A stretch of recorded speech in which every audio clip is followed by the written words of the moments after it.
Hello, ladies and gentlemen. Welcome to the Wrestling for Life Network. We got a news update for everyone out there. Releases are happening as we speak. People are being let go. SmackDown is moving to a new home. We got Elimination Chamber going down under, and so much more to talk about. So tune in, folks. It's going to be a fun one.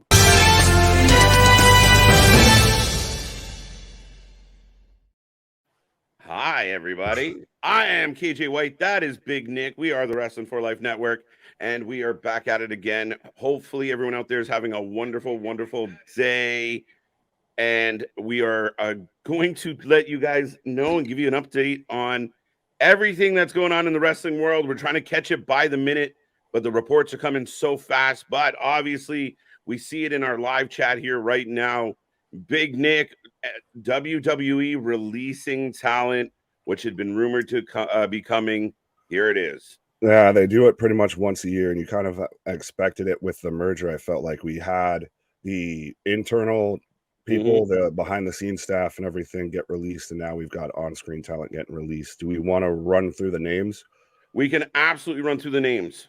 So Emma, first name up.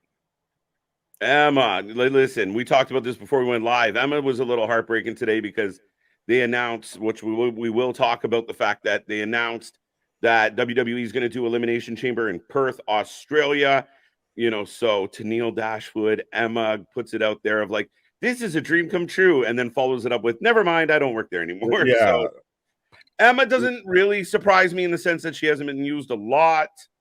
Again, I think they could have used her, kind of in the same vein as Chelsea Green, but not the case. Yeah, that's the thing with a lot of these people is it seems like they coulda, shoulda, would have been used. When she came back, you really expected like, okay, they might actually do something with her this time and everything. And then she just kind of went away. And also her partner there, Riddick Moss, also got released. So they turned around, got married, and then said, thanks for coming. Yeah, you guys get the 2-for-1 package and you are on the way out the door. Moss, I mean, I think Madcap Moss killed Moss. It'll be very interesting if he can latch on somewhere like an Impact or an AEW and kind of show us. I think there was talent there that we never got to see. Emma is going to bolster, if she goes back to Impact as Tennille Dashwood, or if she goes over to AEW, she would be a welcome addition to that roster. I think those two would be a good fit going over to Impact.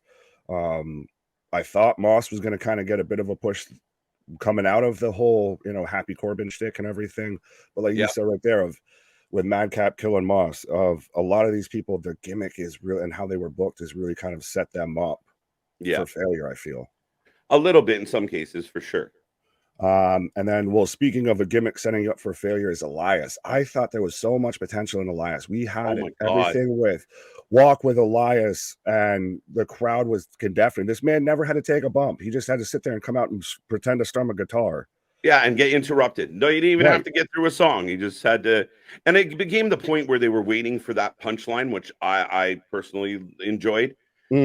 Out of the list of releases, this is the one I think out of the group that I'm really like, oh man, I really think they could have done a lot with this guy, and they just didn't. So it's unfortunate, but Elias will be walking elsewhere. Yeah, Ezekiel killed Elias with that one. And it's weird because like a day or so before, you had it going around to where there was speculation and rumor that he wasn't under contract with them anymore, but he hadn't been released or anything like that. Apparently, it's been since 2022.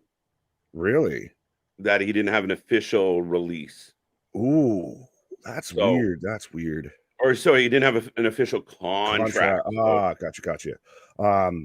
I like Steven's comment there real quick. I won't even click on it. But he's saying how now we can get Elias versus Boogs in a Guitar Hero match because Boogs is also on the chopping block. Yeah, Mr. Boogs, we barely knew ya. Again, not a huge surprise. Big dude, had some injury problems. I don't know. This one, weird that the last thing you really remember with Boogs is him tearing his fucking quad, and then you never really saw him again after that. Him being paired up with Nakamura, and then that one injury seemed to just derail him completely. Yeah, I think he came back from that injury and they didn't really know what to do with him. They kind of played with the idea, kind of talking about what Steve said, of putting him and Elias kind of in something, and I was like, that's going to be cool, but it never came to be. So, And that's a guy that you saw them use constantly in like the Old Spice commercials. I think he's still currently in a Snickers commercial ah, that's airing for WWE. right, So he had that crossover-ish with that of he was, you know, selling GM trucks with Nakamura and everything, or Chevy right. trucks. hmm who else on that list? I can see the script. Also on that list, well, we got Flop Dollar. I'm Yeah. not sad about this one at all. AJ Francis, he did more on Twitter than mhm. I think he did in anything in the ring. Do you think they will attempt to reunite Hit Row in AEW, and why? The only one that they could do it with is with AJ, is with Top Dollar. Yeah. BFAB and Ashante are still there. Oh, that's okay. Okay. They Okay. only released AJ because, like I said, I think Mhm. it Twitter figures got the best of him. I feel that man was coming at anybody and everybody, and pretty much, like I said, spent most of his time on Twitter and not learning how to get over the top rope. Yeah, I mean, again, we saw him in the ring not do overly great, and then it doesn't surprise me now. Um, But he's the guy that they used for like the A&E shows and everything. That's part of initially how he somewhat got back there, is because they used him um, to be their host on, you know, the hidden gem shows and all of that. yeah, I mean, maybe you go back to doing that. Maybe they'll sign him to a different type of contract, and he gets you know, uh, some type of entertainment deal instead of a wrestling deal. It might be better for him. Right. We also have Shelton Benjamin on the list. This one makes me sad. I can, we talked about it. You can bring him in a different role. I mean, the gentleman, he's in phenomenal shape, but he is 50, and I think he's great. I wish he would have one of the most underrated WWE superstars in history, Oh yeah, and it's for sad to sure. see him go. 100%. He super underrated, especially I liked his IC title run, and also when he was, you know, the gold standard. Ain't no stopping me, no. Um, but I think I'd like to see if they brought him in as an agent. Like we've already seen Bobby Mhm. Roode's been backstage as an agent. Nick Aldis is allegedly backstage as an agent. Yeah. He's a guy that even if either an agent or a coach, because a lot of the younger talent, I think, could you learn something from a guy like Shelton? Because, like you said, he's 49, almost 50, and still hit moves like he was 25. Oh yeah, he's in phenomenal shape. Like it's amazing, and I don't get it. I don't know why they couldn't have found something more productive for Shelton, but they're not using him. And we'll talk at the end about kind of the overall picture of this. But yeah, I'm bummed out about Shelton for sure. Right, right, right. And I think last but not least, oh, we didn't mention Aaliyah. Enough said right Uh, there. I'm amazed she was still under contract with them this point. yeah, we thought maybe Aaliyah would. Like, I mean, I give the WWE credit for keeping her around. She never really came to be anything more than filler. They gave her the 317 record over poor Natty. But Yeah, yeah, you know what? Aaliyah has literally, for those who don't know, she's been in the WWE system for a decade. Like it's been a she hot minute. has been with WWE since 2015. Yeah. So eight Spent years. nearly 6 years in NXT Yeah. before getting drafted to SmackDown in 2021. Elias has been there since 2014. Yep. Wow. Now, Same thing with Mustafa. Moss. Sorry, Nick. Sorry. No, I was just saying the same thing with Moss. But yeah, Mustafa Ali, probably the next two names are probably the biggest names out of people that got released. Yeah, Mustafa Ali. Now, there's mixed reports. I did read a report that Mustafa Ali's release was not one of the typical budget cuts, that this is a unique case, is separate from the group. Now, he's had issues since what? The pandemic, like since the pandemic was hitting. Yeah. He's been at like he asked for his release Since he was the publicly. hacker. Oh, that's right. Yeah, he did the hacker shtick and everything, and they never really paid it off. And then he wanted out. They didn't want to let him go. They were teasing it back and forth. They finally let him do what he wanted. And this is weird because you even brought my attention to it. Of he was booked for NXT for No Mercy. Yeah, He we had the we match with Dom. yeah, we were expecting him. They had kind of built him up. I thought NXT was a good place for him. And I know a lot of people are excited. I know our friend Luna Havoc, Felt that they could have done a little better with him. I didn't love Ali. Like, even when I felt they gave him a rub, it never got over for me.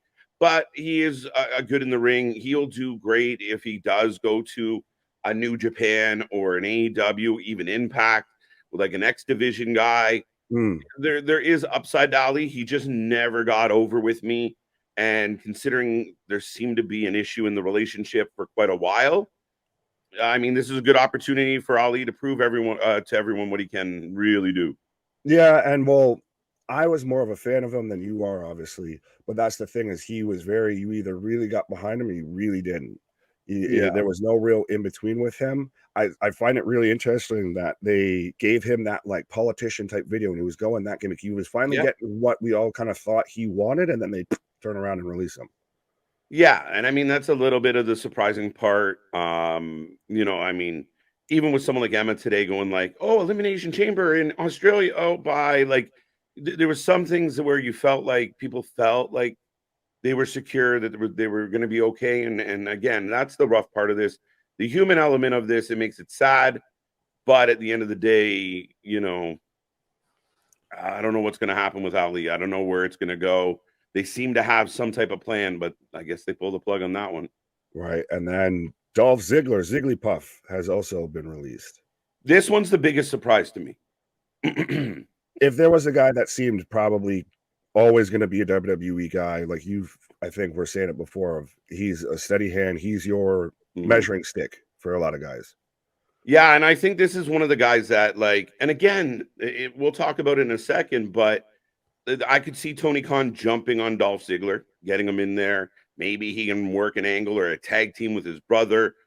Between the ropes, he's going to give you $1 million. On the mic, he's great. He's a vet. Is he a 2-time Grand Slam or just a 1-time? His accolades. Where was Victor mentioned it as well? I well, mean, Dolph Ziggler definitely has, he stood the test of time, been through many rounds of cuts. This one really surprises me, but then part of me thinks, well, we haven't seen him in months, and what were they, what was coming next for him anyway? What were they going to do with him? Yeah, that's the thing is he had really gotten slotted into that spot to where you are there just to kind of help get other people over. I mean, most recent stuff was when he went down to NXT. Outside of that, haven't really seen him at all. I think he absolutely, if he went to AEW, I think he'd probably fit in with them. And depending on how they book him, he'll maybe get, well, if we're doing it how Tony Khan would actually do it, it'll probably be like one good week with him of his debut and then he'll get jobbed out or something. But there is potential if he went over there that they could do something and still use him as kind of honestly a top guy. I think in AEW, he could go over there as a vet, heel or babyface, kind of like the Christian thing we're seeing right now, where, unlike Mr. Jericho, Dolph, I think, can still has gas in the tank. And at the end of the day, I think he, again, to help get young guys over, Dolph's a great guy to do that. He will put a shine on anybody. You want somebody to look like an absolute world beater? Put him in the ring with Dolph. Dolph will sell the shit out of the entire thing. Oh, absolutely. You could just look at him with Goldberg, to where he sat there and got Goldberg the most over he had been in probably a fucking decade just by taking 3 spears. Yeah. Oh, epic. Right. But could they do where Dolph's like Jericho's stunt double if he goes in and actually wrestles the match and, Jericho just does the mic work and everything? Yeah, right. Yeah, just here we go. But so, yeah, I mean, I see a lot of reaction to this, a lot of people chiming in. We got people in the chat as well. Dolph Ziggler is a Triple Crown winner. He very much is. Dolph could be happy doing stand-up comedy. That's the other part. I don't think Dolph was mad. He was getting a paycheck from the WWE to be a part of their company, and he was doing all his side gigs. So this just opens it up. Yeah. Dolph just seemed really content with where he was at, and that's the thing. Mm-hmm. And we talked about it. He's getting older in age as well. And again, when we talk about the companies, I mean, moving on from older talent is a thing that all sports go through, right? We're seeing an influx of the younger talent come up. So some of the older talent or not used talent is going to move on. And I saw a lot of reaction. Again, as on a personal level, I get it. Losing your job, getting laid off. budget cuts are a mofo, especially when it's a big giant company doing it. I hate it, but in the realm of the wrestling world, any one of the names we listed, with maybe an exception, if they were getting a hard, like Aaliyah pushed against Rhea Ripley, nobody wants to see that. The minute they did it, people would have complained. The same people are like, I can't believe they let her go, would also be the same people who were like, why are they pushing her? I mean, really, Yeah, Ali, Elias, maybe. there's some people in this group that I'm like, really, they could have done something with. Yeah. And then there's some, it's more of respectfully, it makes sense. Oh, sure. Not to mention they did just have a huge merger. Mhm. So just like we expected releases with personnel talent, because you're not going to pay two people to do the same job. Yeah. You're not going to Mhm. have people on your roster that you're paying just to do nothing. Yeah, and I think when you bring in the bigger company, you merge, you have other people that have a say in things, um, you will face that. You'll have that moment of, okay, and keep in mind, if you're bringing in Jade, if you're looking at other potential free agents, you are going to try and clear up a CM budget. Punk. And again, yeah, Punk. If you're trying to be a responsible, profitable business, and we talk about Tony all the time, as far as the unlimited bank account, but when you have a publicly traded company and your CFO comes to you and says, "Hey, we want to stay within this budget for this, this section of our company. What can we do without?" Now we're seeing, Well, the and all that. I had heard rumors and everything going around. I want to say last week, if not maybe the week before, that once the Endeavor deal went through, that they were looking to trim some stuff up to Yeah, maximize the profitability for the company. yeah, Um, and that's the shitty part about this, is that at the end of the day, it's still a business running here. It's still, there's going to be the business decisions. Like I saw a tweet from WrestleOps, they're quoting Fightful, so I haven't confirmed it fully, but yeah. there was some frustration among members of the roster we spoke to that WWE announced a 1.4 billion SmackDown deal, which we can talk about after this, Yeah. and then cut talent. One top star said that most of the list barely had a chance considering they weren't booked, and called it a circle that couldn't be escaped. Yeah, I mean, that's valid. I can definitely understand that sentiment, especially, again, you announce the giant PLE in Australia, you announce $1.4 billion TV deal, but at the same time, I get the idea of when you look at your roster depth and you go, okay, these are the people we're utilizing, these are the talent we see future in. Again, even if Aaliyah or Emma or Moss or even Ali to a greater degree, maybe, or a lesser degree, top dollar. I mean, are any of those really going to be needle movers in any capacity? I don't think so. Even if they go to an AEW, I hope they do. I hope they find they land on their feet, but I don't see them as needle movers. As we're going to put asses in seats with any But of you those do, things. but you still also do need depth. I get though what you're saying, if they're not going to be a huge top draw, and this is also though what makes having an alternative like an Impact, like a New Yeah. Japan, like an Mhm. AEW great just for pro wrestling, because you have all of these guys we're literally talking about, oh, that person could go there, oh, that person could go there, oh, I wonder how that person would do over there. Mhm. It's they're it sucks that they got released, but they're not going to be really hard pressed to probably find somewhere that they could go if they wanted to. Yeah, that's the thing. And I mean, again, I trust me, we've all been in positions where where we're looking for employment, and we've all had those days, trust me. Mm-hmm. And I have all the sympathy in the world. I'm sure they're bummed out. We talked about Emma. Like, Emma was like, probably woke up this morning, saw the news about going to Australia, and was like, this is awesome. If I can only work myself into an angle, I might, this would be great. And then she gets the phone call. And you're like, Right. fuck. Well, did you see even Moss joked about it? He's like, I didn't even answer the phone. How did this happen? Yeah, no, I thought that was kind of comical. Now, just to touch on quickly, I will make it clear. Only top dollar out of Hit Row has been released at this time. Surprises me, but we'll see. Maybe B Fab can go back to NXT and try again.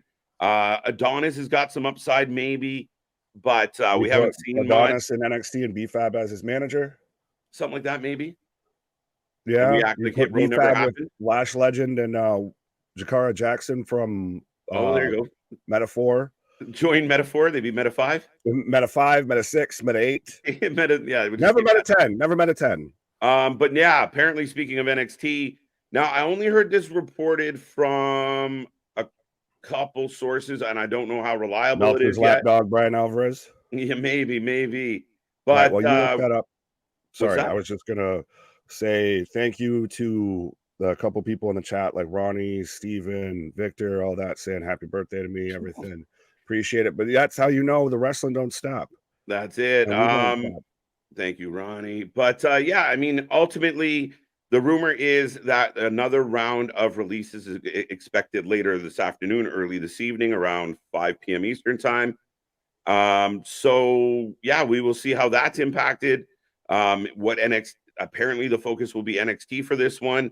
This one's going to be interesting. I think for me, this is the NXT releases might cause a little more debate in my head than some of the WWE releases. Really, I think probably this just came on me like a bad idea. Does Dana Brooke survive the NXT? I was just thinking that. I was literally just thinking that. It's the funniest shit. Yeah, I don't know. I mean, I know. I don't want to start guessing at who gets fired. No. And I know our buddy Ringside Anthony, we were talking about Tamina. You know, Tamina survived, but I think she's furniture. She ain't going nowhere. You're going to keep her forever like luggage. Right. But yeah, it will be very interesting. But no, Chambers, don't cheer for that. Don't cheer for that. Yeah, don't cheer for that. But my birthday's today, not yesterday. Yeah. Well, Ezekiel, Elias, Elvis, is that the whole family tree there for Elias? But anybody can be a needle mover if you have the right person with the right ideal. Look at Toni Storm in EW. She was nothing in WWE. She was far from nothing in WWE. Yeah, she was misused in WWE. And I think when Toni Storm got released, I'd be like, ah, shit. But not like, maybe I could see Elias going on and finding a groove and being a star and really finding a way to grab the crowd. I think Dolph can at his best. Like even on WWE, when Dolph showed up, everybody was like, oh, fuck, Dolph's here. Elias could be a solid mid-carder right now. Yeah. Still in WWE. That's the thing, is the Ezekiel gimmick killed him. And I believe that with Ali, with Riddick, with Top Dollar, Aaliyah, you could do whatever you wanted. You could book them any way you wanted. They're never going to get there. They're never going to be, you know, the face of the company. They're never going to be top merch movers. It's just the way. And I get the sentiment from Elvis. But again, Toni Storm is a way big difference. There's a way big a greater difference between, easy for me to say, a greater difference between Aaliyah and a Toni Storm. Toni Storm, they fucked up with. Taya Valkyrie, they made a misstep. Oh, yeah. Big fuck up. So, yeah, I mean, I get the sentiment, but again, these are athletes in a large part. Like if Dolph showed up on Raw last week and they were putting him one-on-one with Seth, the internet would have blown up with like how dumb it was and oh, I can't believe they're doing this. And so again, they're not, you know, I heard rumors that Karrion Kross was on the chopping block, but never, and apparently that wasn't the case. That's one where I'm like, ooh, guys, really? But again, it's unfortunate. Well, and especially some of these guys just got signed back too. Like got brought back, did nothing, and then got sent on your way again. Yeah. Like when they brought Emma back in, I was like, all right, let's go. Right. But they didn't do anything with her, so it really surprised me. Well, there was one from Daniel. Oh, Top Dollar's going to start his own show called Learning the Ropes. If you can get over the top rope. Right. Emma could be good in AEW. I agree. And if she goes back to Impact, she'll be solid. She was great there. Oh, absolutely. Well, Boogs, who is it? Oh, Keyshawn said Boogs would be good in Impact. I think Boogs would be fantastic in Impact. Put him and Joe Hendry together. Dude. Money.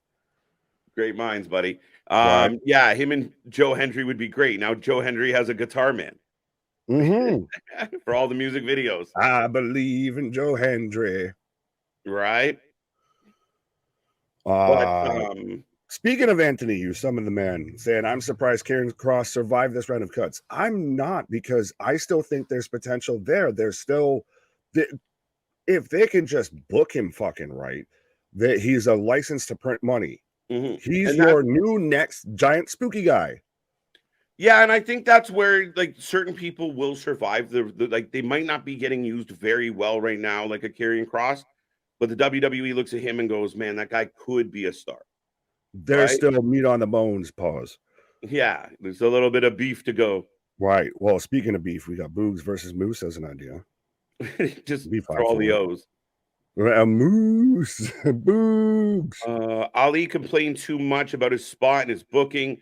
Being unhappy with your spot's fine, but he was airing dirty laundry too much in public. Now, I did read reports, and I haven't been able to confirm this yet, but as soon as we do, I'll let you guys know. But I did read reports, I believe, from Fightful, that Ali was unique. He wasn't a part of everyone else. Well, he was the only guy getting actively booked and actively pushed that's been released. Everybody else, when's the last time you saw them on TV? I mean, Top Dollar was losing to LA Knight. Shelton probably in a backstage thing with Cedric, where even you questioned earlier if Cedric was still Yeah, like with where's the Cedric? company.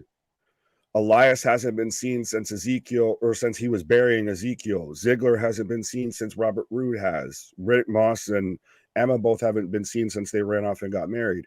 Not complaining about that. And then Aaliyah, Christ, when was she ever seen? Yeah. No, I mean that's it, right? Like again, I think at times they put a little bit of shine. Well, they gave Aaliyah a sip of tea, but even those 6 years in NXT, there was never like, oh, she's really good. Maybe trying really hard, good job, but Right. she never really stood out. But I was just saying how that makes, like you were saying, how the Ali situation might be quote unquote unique, because he was the one, he was literally booked for a title match against Dirty Dom versus I hate calling him Dirty Dom, Dominic Mysterio at No Mercy. Yep. So he was the one that actively was getting a push, actively really involved, one of the a mainstay, honestly, in regular on NXT on Tuesday nights. Yeah, no, absolutely. And again, the very interesting name still out there. And that's, I think, again, I'm not sympathizing with the WWE at all. I completely, I completely struggle with big companies letting people go. But I mean, it is, we see it all the goddamn time. I said we've all been victim of it. And I still think that we don't even realize, like, there's names that we've forgotten. Like we said, Cedric. We were talking I had last people night. reporting Tamina had gotten released. Yeah, which I mean, Tamina's still kicking around. You still have the Alba Fire and Isla Dawn. I hate that they're getting missing, which even there you Ezekiel go. here was asking. Yeah. But what are the odds that Carlito gets cut before he makes his return? Possible. I spit in the face of people who don't want to be cool. And I guess maybe internally that could also be part of the conversation of like, who doesn't get released? You have to find something to do, or please release them. Well, fair enough, but this is an interesting thing here, because we kind of automatically assume Ziggler is going to go over to AEW and be with his brother Ryan Nemeth and all of that. But Dana brings up, if WWE is dumb enough, your opinion, sir, to hire Punk back, Ziggler probably doesn't want to be around for it, because the last time we even heard of Ryan Nemeth was when Punk was telling him to piss off. Because his brother and Punk have heat, and Phil's wife was one of Ziggler's conquests, quote unquote. No, she was just in the faction. I don't think that he didn't raise the flagpole. Pause. I was surprised that John Cena had been up that flagpole. I didn't know that. But anyway, and I get it. Listen, whether or not you like Punk, which again, on a business standpoint and a company that's looking to move the needle, I'm telling you, this is going to be a ginormous when they pull it off. But yeah, Dolph Ziggler didn't get himself released to avoid CM Punk. He was happy to collect his check. He was a professional, and I'm sure it would have been fine. But now he can go hang out with his brother on Collision. Flagpoles, ayo, yeah, I know. Ayo. Ayo. So yeah, I mean, I don't know what more. I mean, speaking of CM Punk, I thought Montez Ford had a great quote about Punk of, if they ask my opinion, I'm open to every single aspect, talent in the world. If he wants to make his way back this way, I guess we can have a battle and see who is the best person from Chicago. I like that. Well, you could have added Ali and make it a three-way. Yeah, well, I Yeah. do think they'll jump at Ali. They'll try and throw him in there. I think Ali would do well in like the X division or something like that.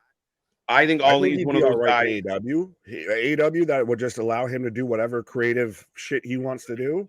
Yeah, I I guess, but I think it's gonna be one of those things of like, oh, Ali's here, and then a month later, it'll be like, what happened to Ali? That's going to be with anyone that goes to AEW. Let's be Right? honest. That's what happened with Cole. That's what happened with Danielson. That's what happened with a Mhm. lot of people. Well, yeah, I mean, Ruby went there, like, oh, the WWE's not using Right. her. She's gonna kill it in AEW. We were like, oh, she's here, and then she wasn't. Like, she's still Right. kicking around, but yeesh. Steven saying Cedric teasing on social media going to NXT wouldn't be bad. I like it. Cedric's great, man, and I love Shelton. I hate it. It's so sad. That's the one thing about this. Then don't get me wrong. I know we're analyzing it, but it's still sad at the end of the day. People that just lost a paycheck. Right. But I still think a guy like Cedric, you would still want to keep around. Maybe even they do that with Dolph. Honestly, is you keep them as an agent, you keep Yeah. them as instructor, you have them in the PC. Like, we've got to get you out of your superstar contract so we can put you into this contract type of thing. Mm-hmm. Because we mentioned Shelton's 49, Ziggler's 43, and that's not saying that they still couldn't go if they wanted to. Well, it's even like a guy like R-Truth, like Ron Killings. When he hangs him up, if he ever gets fucking future endeavored, which Mm-hmm. knock on wood for that, I would still want to see him backstage at WWE events. Of still trying to teach the Mm-hmm. guys and gals in the performance centers. Still, here's what you could do. He'd be a Hey. great guy for fucking promo work and Mm-hmm. comedy shit. Is there any chance they could try and bring in Haas and Benjamin? Oh, Haas has done some bookings over, not many, but done some over the last little while. I mean, if Chris, after watching Chris Jericho last night, Charlie Haas can wrestle, perfectly fine. Shelton Benjamin can wrestle perfectly fine. I mean, it would be a nice thing for FTR. yeah, that'd be really interesting. Yeah, I was actually thinking, I thought you were going to go the other way with it of bringing even Haas to be an agent Mm-hmm. backstage and bring Shelton, because we've got Jason Mm-hmm. Jordan as an agent backstage. We've got Yep. Robert Roode, Nick Aldis, etc., all agents backstage Mm-hmm. right now. So I think, Is there a level of like, I know people are sad and the instant reaction with Twitter and the internet is always like, fucking assholes, we hate them all. But is yeah, there some level of mercy to this, that these people were just going from fucking city to city, enjoying catering, never getting a push, never getting a shine, were they and even brought to those events? That's the thing. Were they yeah, we're just just sitting at home? hanging out at home. That is a valid point to it, and that's the thing, is that's why, for everybody that always like, oh, you guys want AEW to fail or anything like that, or anybody that's out there like that, Yeah. you have your alternatives, and that's what now these guys and gals are all freed up to go and actually say get booked on TV, to get take this Mhm. booking, like Steph D. Lander put it the best of your release from WWE can be the best thing that happened to you or the worst thing that happened to you. And I Yeah. think how she's reinvented her whole career is a Mhm. prime example of shit like Yeah. that. Same thing with Cardona. Absolutely. Yeah, hanging around with the Cardona is a perfect example of that. And again, other athletes have done really well for themselves. Even, like a TJP. I know we might not see him, or some people might not see him as much, but what he's done with United Empire and New Japan, Right. he found himself. And again, I think the WWE has a history of, we'll release somebody, and if they go out in the world and they figure it out, we'll bring them on back. Yeah, Like, Vince is gone. He was on the Pat McAfee show and said, I have no problem if I release somebody and they go and they blow up and then I bring them back. Like, yeah, he has no but problem against that.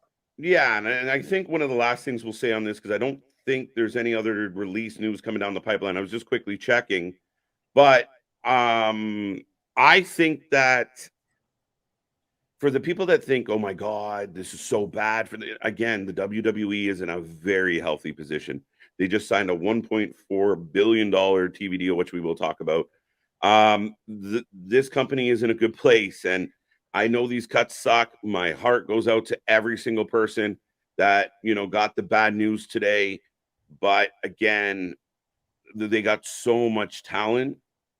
This again, they didn't lose anyone. They didn't release any main roster staples right now. They're like, oh my God, I can't believe this person's gone. Rather than look at the negative, look at the positive. Now these guys and gals have an opportunity to go and get themselves over somewhere else. Absolutely. And maybe even Aaliyah finds herself somewhere. She goes to Impact and figures it out. Poor thing. I don't know. Maybe there's something there. Right. But